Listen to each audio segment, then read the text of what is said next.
Bonjour, bienvenue.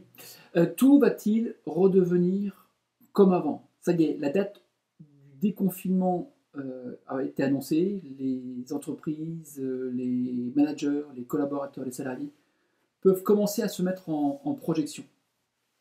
Alors, à travers cette vidéo, je voudrais partager avec toi les 5 questions très explicites que se posent les collaborateurs et les collaboratrices sur lesquelles ils attendent des réponses. Et je voudrais aussi partager avec toi ce qui pourrait être la troisième crise qui nous guette, après avoir mis en sécurité la crise sanitaire, de travailler sur l'amortissement de la crise économique. Et bien, il y a peut-être une troisième crise qu'il est important d'anticiper. Et en tout cas, qu'il est possible d'anticiper. Que va-t-il se passer après? Alors, si on regarde depuis maintenant 3 mois ce qui se passe en Chine, pour les entreprises françaises en tout cas qui y sont implantées, on se rend compte que les consommations n'ont pas fondamentalement changé. Par contre, ce qu'on constate, c'est qu'il y a eu une accélération de choses qui étaient déjà là, mais qui avançaient tout doucement. Par exemple, le passage au drive. Il en va pareil de la digitalisation. Aujourd'hui, on se posait des questions du télétravail. On n'a pas eu d'autre solution que de le mettre en place. Donc il y aura forcément un avant et un après. De la même façon, si on prend l'exemple des restaurations, beaucoup ont été contraints de mettre en place le à emporter, donc qui est le drive de la restauration, parce qu'il n'y avait pas d'autre choix. Idem sur le circuit court. Donc on voit qu'il y a eu déjà face à ces situations de contexte d'obligation de bouger qui ont fait qu'il y a eu des tests de fait, des tests via la digitalisation, et donc forcément tout ça n'est pas neutre et il y aura quelque chose qui en restera. Alors, pour la plupart des entreprises, on observe qu'il y a eu 2 phases. Jusqu'ici, il y a eu une première phase qui a été très très vite de mettre en sécurité les collaborateurs, les collaboratrices. Donc, il y a eu l'urgence sanitaire de protéger les collaborateurs. Il y a d'abord, après, ensuite, il y a eu l'urgence de mettre l'entreprise économiquement en sécurité pour préserver l'emploi. Et il y a déjà eu, pour celles et ceux qui sont concernés, l'entame d'un dialogue avec les partenaires sociaux.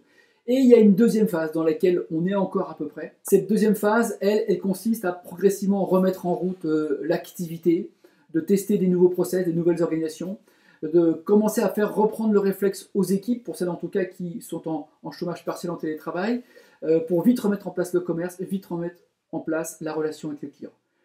Mais dans cette phase, je nous alerte sur quid des collaborateurs qui ont un certain nombre de questions, et moi j'en ai compté 5, très simples, implicites, et si on ne prend pas le temps d'organiser la phase 3 qui va consister à venir avec courage poser ces sujets sur la table, il risque d'y avoir une sorte de crise sociale. La première chose, c'est quid de la perte de mon job? Est-ce que je vais garder mon job? Deuxième question, c'est quid de mon salaire? Est-ce que je vais garder mon salaire, mon même niveau de salaire?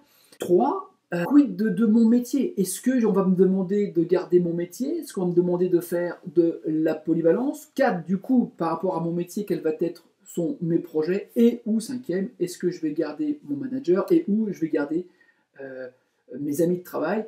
Enfin, la dernière question, ça pourrait être une 6e, c'est est-ce que je vais continuer à travailler de chez moi ou est-ce que je vais devoir revenir à l'entreprise? Voilà, toutes ces questions sont là et il me semble hyper important de les anticiper, de les lister et de préparer les managers à être capables, avec courage, de venir avec des explications transparentes, claires, et avec, je demande de la visibilité sur ce qu'on va faire dans les prochaines semaines, dans les prochains mois, et peut-être remettre du sens et la perspective de finalement la finalité de tout ce que l'on va mener, c'est quoi et pourquoi.